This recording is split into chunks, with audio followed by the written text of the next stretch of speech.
ओम श्री परमात्मने नमः। नमस्ते दोस्तों, भगवत गीता की इस यात्रा में आपका स्वागत है, अभिनंदन है। आज हम भगवत गीता के चौथे अध्याय के 24वें श्लोक में प्रवेश करेंगे। तो चलिए प्रारंभ करते हैं। वसुदेवसुतं देवं कंसचानूरमर्दनं देवकी परमानन्दं कृष्णं वन्दे जगद्गुरुम्। अथ श्रीमद्भगवद्गीता चतुर्थोऽध्यायः। श्रीभगवान् उवाच ब्रह्मार्पणं ब्रह्महविः ब्रह्माग्नौ ब्रह्मणाहुतं ब्रह्मैव तेन गन्तव्यं ब्रह्मकर्म समाधिना। जिस यज्ञ में अर्पण अर्थात जिससे अर्पण किया जाए वे श्रुक श्रुवा आदि पात्र भी ब्रह्म ही है।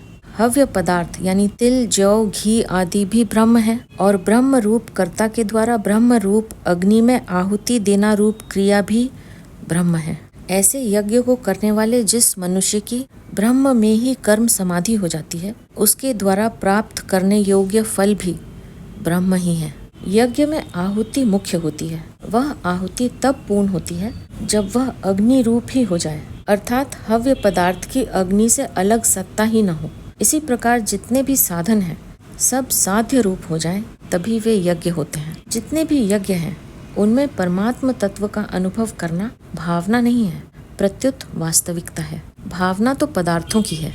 इस 24वें श्लोक से 30वें श्लोक तक जिन यज्ञों का वर्णन किया गया है वे सब कर्म योग के अंतर्गत हैं।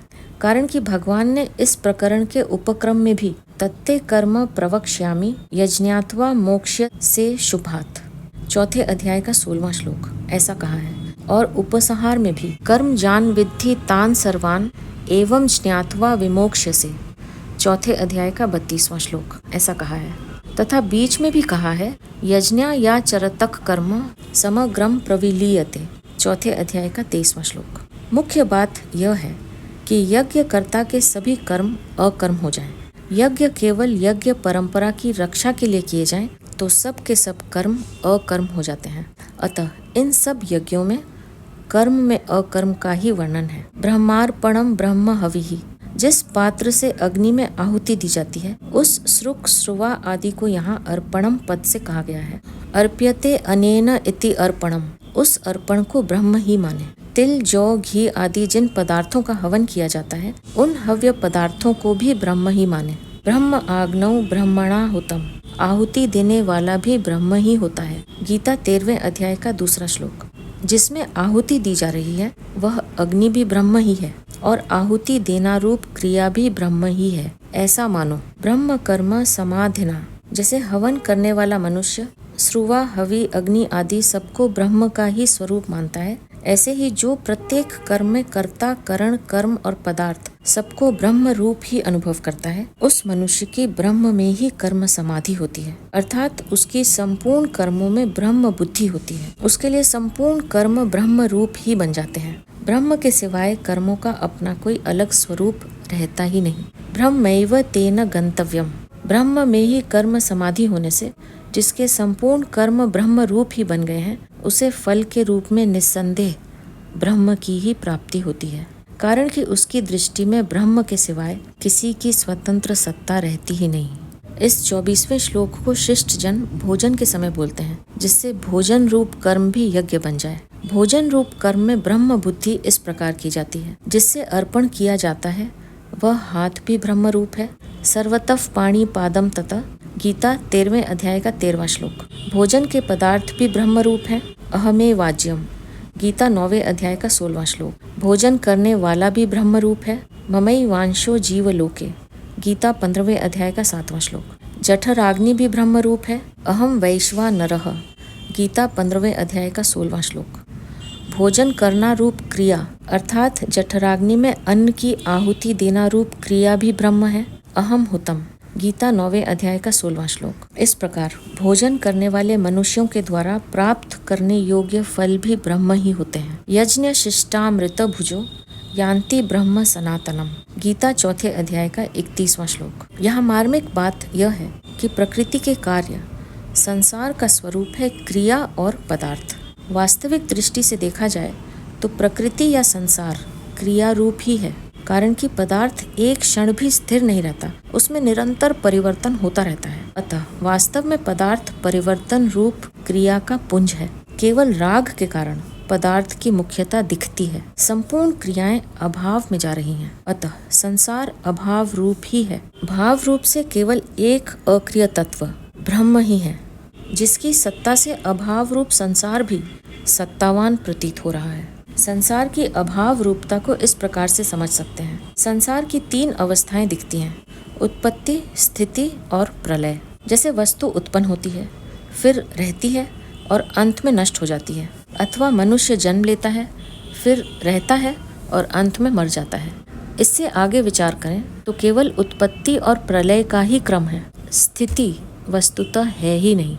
जैसे यदि मनुष्य की पूरी आयु 50 वर्ष की है तो 20 वर्ष बीतने पर उसकी आयु 30 वर्ष ही रह जाती है। इससे आगे विचार करें तो केवल प्रलय ही प्रलय है, नाश ही नाश है, उत्पत्ति है ही नहीं। जैसे आयु के जितने वर्ष बीत गए उतने वर्ष मनुष्य मर ही गया। इस प्रकार मनुष्य प्रति क्षण ही मर रहा है, उसका जीवन प्रति क्षण ही मृत्यु में जा रहा है। दृश्य मात्र प्रतिक्षण अदृश्य में जा रहे हैं। प्रलय अभाव का ही नाम है, इसलिए अभाव ही शेष रहा और अभाव की सत्ता भाव रूप ब्रह्म पर ही टिकी हुई है। अतः भाव रूप से एक ब्रह्म ही शेष रहा। सर्वम खल्विदम ब्रह्म। छांदोग्य उपनिषद 3:14-1। वासुदेवस सर्वम। गीता 7वें अध्याय का 19वां श्लोक। दैवमेवापरे यज्ञं योगिनः पर्युपासते ब्रह्माज्ञावपरे यज्ञं यज्ञेनैवोपजुह्वति। अन्य योगी लोग दैव यानी भगवत अर्पण रूप यज्ञ का ही अनुष्ठान करते हैं। दूसरे योगी लोग ब्रह्म रूप अग्नि में विचार रूप यज्ञ के द्वारा ही जीवात्मा रूप यज्ञ का हवन करते हैं। दैवमेवापरे यज्ञं योगिनः पर्युपासते। इसके पहले वाले श्लोक में भगवान ने सर्वत्र ब्रह्म दर्शन रूप यज्ञ करने वाले साधक का वर्णन किया। यहाँ भगवान अपरे पद से उससे भिन्न प्रकार के यज्ञ करने वाले साधकों का वर्णन करते हैं। यहाँ योगिनः पद यज्ञार्थ कर्म करने वाले निष्काम साधकों के लिए आया है। संपूर्ण क्रियाओं तथा पदार्थों को अपना और अपने लिए न मानकर उन्हें केवल भगवान का और भगवान के लिए ही मानना दैव यज्ञ है, अर्थात भगवत अर्पण रूप यज्ञ है। भगवान देवों के भी देव हैं, इसलिए सब कुछ उनके अर्पण कर देने को ही यहाँ दैव यज्ञ कहा गया है। किसी भी क्रिया और पदार्थ में किंचित मात्र भी आसक्ति, ममता और कामना न रखकर उन्हें सर्वथा भगवान का मानना ही दैव यज्ञ का भली भांति अनुष्ठान करना है।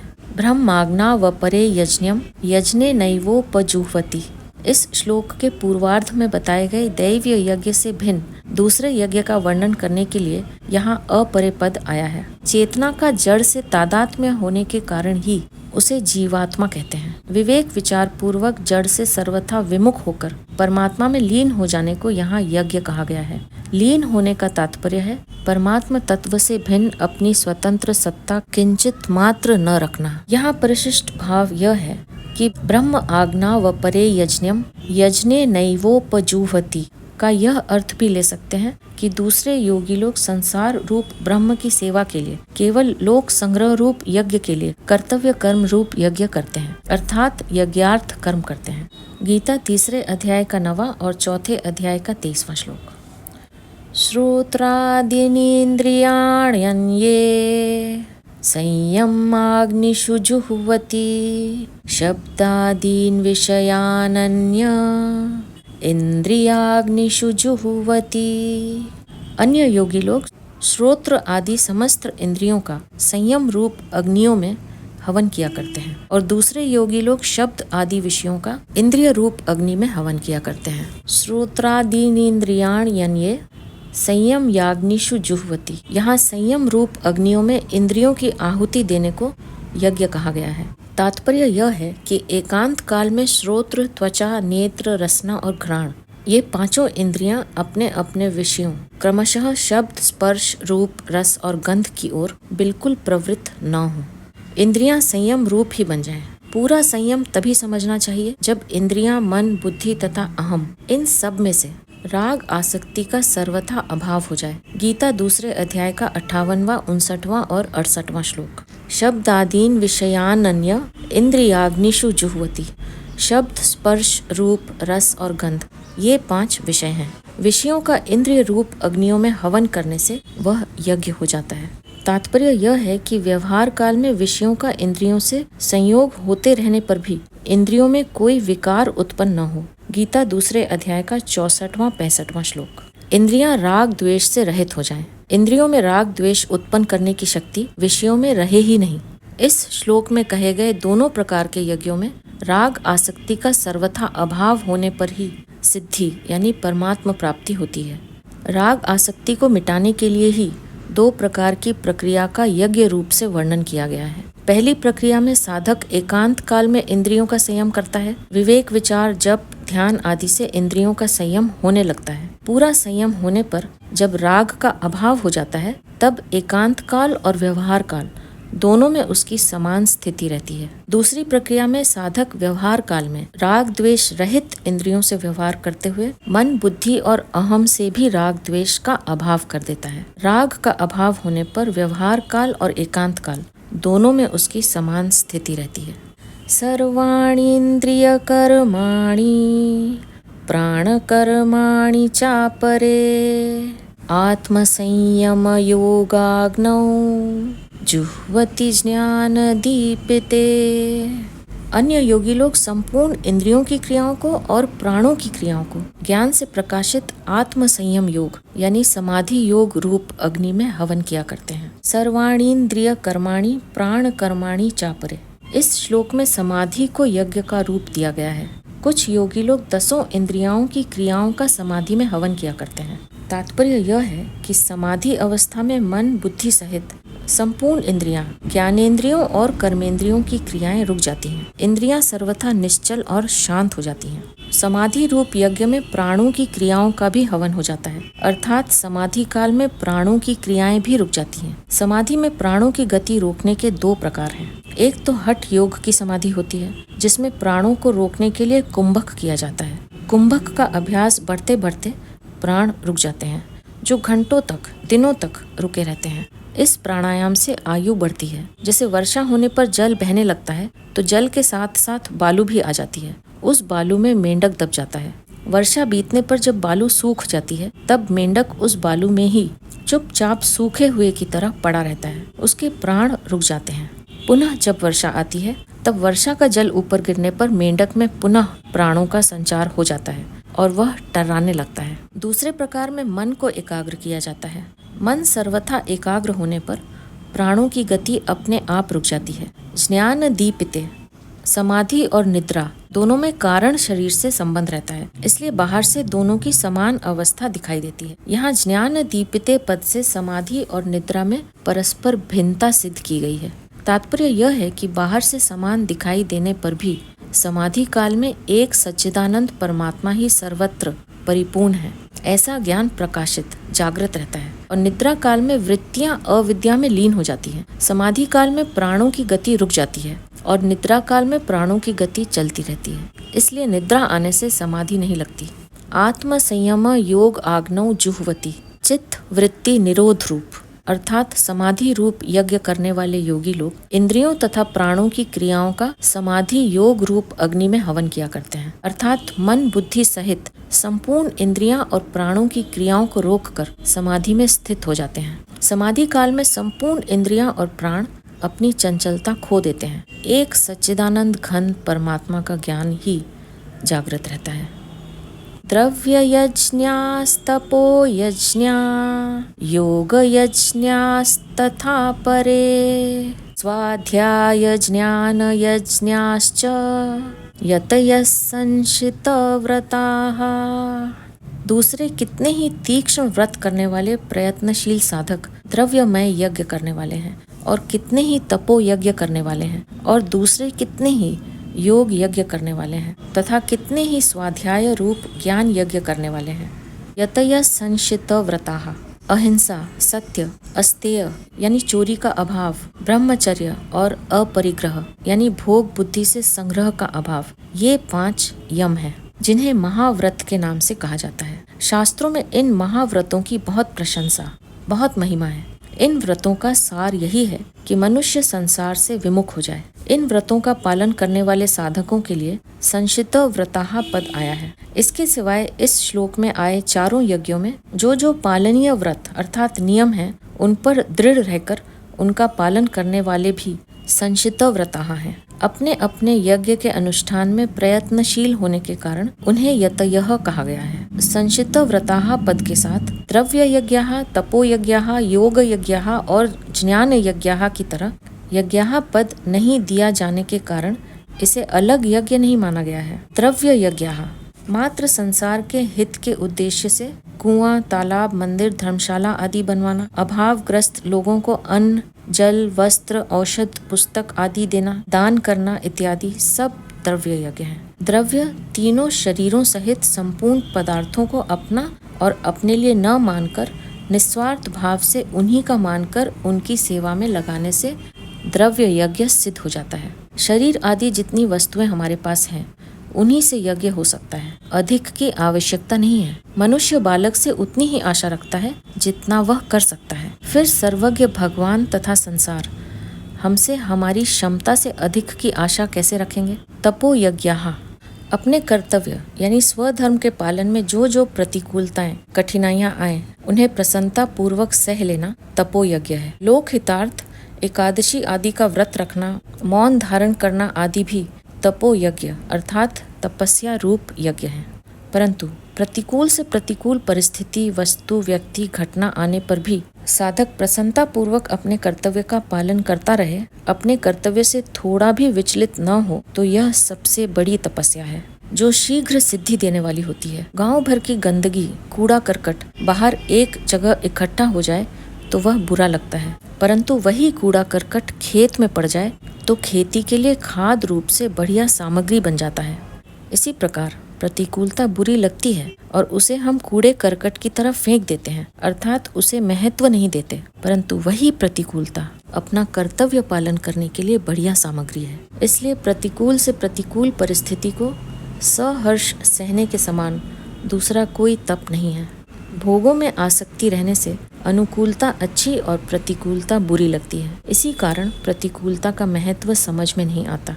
योग यज्ञास तथा परे, यहाँ योग नाम अंतःकरण की समता का है। समता का अर्थ है कार्य की पूर्ति और अपूर्ति में, फल की प्राप्ति और अप्राप्ति में, अनुकूल और प्रतिकूल परिस्थिति में, निंदा और स्तुति में, आदर और निरादर में सम रहना, अर्थात अंतःकरण में हलचल, राग, द्वेष, हर्ष, शोक, सुख, दुख न होना। इस तरह सम रहना ही योग यज्ञ है।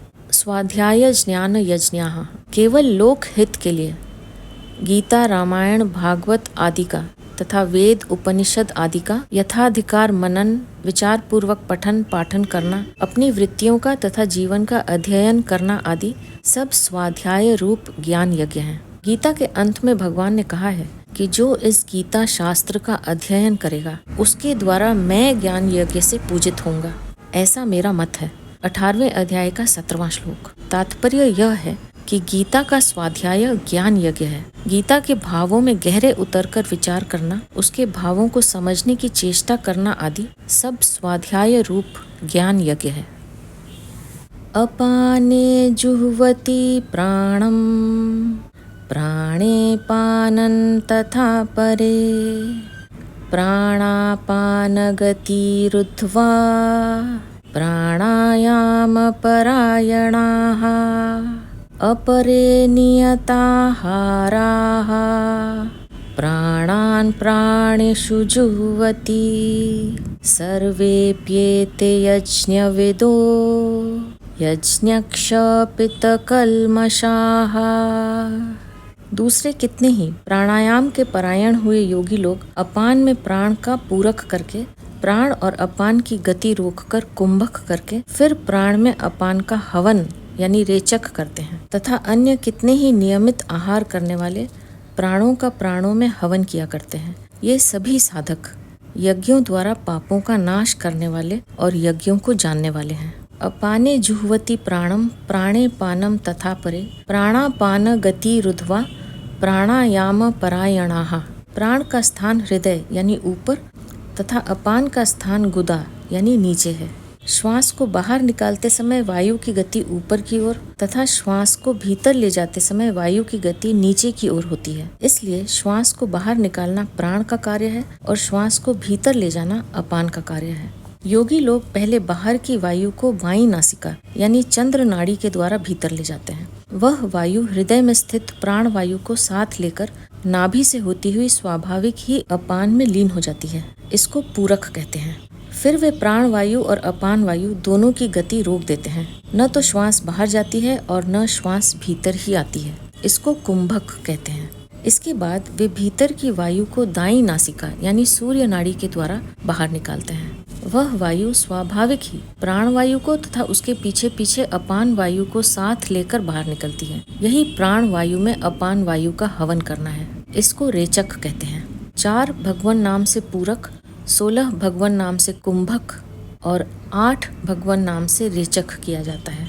इस प्रकार योगी लोग पहले चंद्र नाड़ी से पूरक, फिर कुंभक और फिर सूर्य नाड़ी से रेचक करते हैं। इसके बाद सूर्य नाड़ी से पूरक, फिर कुंभक और फिर चंद्र नाड़ी से रेचक करते हैं। इस तरह बार बार पूरक, कुंभक, रेचक करना प्राणायाम रूप यज्ञ है। परमात्मा प्राप्ति के उद्देश्य से निष्काम भाव पूर्वक प्राणायाम के परायण होने से सभी पाप नष्ट हो जाते हैं। अपरे नियताहाराः प्राणान प्राणेषु जुह्वति। नियमित आहार विहार करने वाले साधक ही प्राणों का प्राणों में हवन कर सकते हैं। अधिक या बहुत कम भोजन करने वाला अथवा बिल्कुल भोजन न करने वाला यह प्राणायाम नहीं कर सकता। गीता 6 अध्याय का 16वां-17वां श्लोक। प्राणों को प्राणों में हवन करने का तात्पर्य है प्राण का प्राण में और अपान का अपान में हवन करना, अर्थात प्राण और अपान को अपने अपने स्थानों पर रोक देना, न श्वास बाहर निकालना और न श्वास भीतर लेना। इसे स्तंभ वृत्ति प्राणायाम भी कहते हैं। इस प्राणायाम से स्वाभाविक ही वृत्तियां शांत होती हैं और पापों का नाश हो जाता है। केवल परमात्म प्राप्ति का उद्देश्य रखकर प्राणायाम करने से अंतःकरण निर्मल हो जाता है और परमात्म प्राप्ति हो जाती है। सर्वेप्येते यज्ञविदो यज्ञक्षपित कल्मषाः। 24वें श्लोक से 30वें श्लोक के पूर्वार्ध तक जिन यज्ञों का वर्णन हुआ है उनका अनुष्ठान करने वाले साधकों के लिए यहाँ सर्वेप्येते पद आया है। उन यज्ञों का अनुष्ठान करते रहने से उनके संपूर्ण पाप नष्ट हो जाते हैं और अविनाशी परमात्मा की प्राप्ति हो जाती है। वास्तव में संपूर्ण यज्ञ केवल कर्मों से संबंध विच्छेद करने के लिए ही हैं। ऐसा जानने वाले ही यज्ञविद अर्थात यज्ञ के तत्व को जानने वाले हैं। कर्मों से सर्वथा संबंध विच्छेद होने पर परमात्मा का अनुभव हो जाता है। जो लोग अविनाशी परमात्मा का अनुभव करने के लिए यज्ञ नहीं करते, प्रत्युत इस लोक और परलोक यानी स्वर्ग आदि के विनाशी भोगों की प्राप्ति के लिए ही यज्ञ करते हैं, वे यज्ञ के तत्व को जानने वाले नहीं हैं। कारण कि विनाशी पदार्थों की कामना ही बंधन का कारण है। गतागतम काम कामा लभन्ते। गीता 9वें अध्याय का 21वां श्लोक। अतः मन में कामना वासना रखकर परिश्रम पूर्वक बड़े बड़े यज्ञ करने पर भी जन्म मरण का बंधन बना रहता है। मिटी न मन की वासना, नौ तत भय न नास, तुलसी केते पच मुए, दे तन को त्रास। यहाँ विशेष बात यह है कि यज्ञ करते समय अग्नि में आहुति दी जाती है। आहुति दी जाने वाली वस्तुओं के रूप पहले अलग अलग होते हैं, परंतु अग्नि में आहुति देने के बाद उनके रूप अलग अलग नहीं रहते, अपितु सभी वस्तुएं अग्नि रूप हो जाती हैं। इसी प्रकार परमात्म प्राप्ति के लिए जिन जिन साधनों का यज्ञ रूप से वर्णन किया गया है, उनमें आहुति देने का तात्पर्य यही है कि आहुति दी जाने वाली वस्तुओं की अलग सत्ता रहे ही नहीं, सब स्वाहा हो जाए। जब तक उनकी अलग सत्ता बनी हुई है, तब तक वास्तव में उनकी आहुति दी ही नहीं गई, अर्थात यज्ञ का अनुष्ठान हुआ ही नहीं। इसी अध्याय के 16वें श्लोक से भगवान कर्मों के तत्व यानी कर्म में अकर्म का वर्णन कर रहे हैं। कर्मों का तत्व है कर्म करते हुए भी उनसे नहीं बंधना। कर्मों से न बंधने का ही एक साधन है यज्ञ। जैसे अग्नि में डालने पर सब वस्तुएं स्वाहा हो जाती हैं, ऐसे ही केवल लोक हित के लिए किए जाने वाले सब कर्म स्वाहा हो जाते हैं। यज्ञा या चरतक कर्म समग्रम प्रविलीयते। गीता चौथे अध्याय का 23वां श्लोक। निष्काम भाव पूर्वक केवल लोक हितार्थ किए गए साधारण से साधारण कर्म भी परमात्मा की प्राप्ति कराने वाले हो जाते हैं, परंतु सकाम भाव पूर्वक किए गए बड़े से बड़े कर्म से भी परमात्मा की प्राप्ति नहीं होती, कारण कि उत्पत्ति विनाशशील पदार्थों की कामना ही बांधने वाली है। पदार्थ और क्रिया रूप संसार से अपना संबंध मानने के कारण मनुष्य मात्र में पदार्थ पाने और कर्म करने का राग रहता है कि मुझे कुछ न कुछ मिलता रहे, मैं कुछ न कुछ करता रहूं। इसी को पाने की कामना तथा करने का वेग कहते हैं। मनुष्य में जो पाने की कामना रहती है, वास्तव में वह अपने अंशी परमात्मा को ही पाने की भूख है, परंतु परमात्मा से विमुख और संसार के सम्मुख होने के कारण मनुष्य इस भूख को सांसारिक पदार्थों से ही मिटाना चाहता है। सांसारिक पदार्थ विनाशी है और जीव अविनाशी है। अविनाशी की भूख विनाशी पदार्थों से मिट ही कैसे सकती है, परंतु जब तक संसार की सम्मुखता रहती है तब तक पाने की कामना बनी रहती है। जब तक मनुष्य में पाने की कामना रहती है तब तक उसमें करने का वेग बना रहता है। इस प्रकार जब तक पाने की कामना और करने का वेग बना हुआ है, अर्थात पदार्थ और क्रिया से संबंध बना हुआ है, तब तक जन्म मरण नहीं छूटता। इससे छूटने का उपाय है कुछ भी पाने की कामना न रखकर केवल दूसरों के हित के लिए कर्म करना। इसी को लोक संग्रह, यज्ञार्थ कर्म, लोक हितार्थ कर्म आदि नामों से कहा गया है।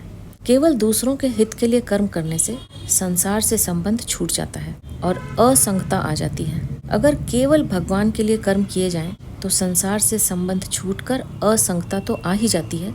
इसके साथ एक और विलक्षण बात यह होती है कि भगवान का प्रेम प्राप्त हो जाता है। यहाँ परिशिष्ट भाव यह है कि निस्वार्थ भाव से केवल दूसरों के हित के लिए कर्तव्य कर्म करने का नाम यज्ञ है।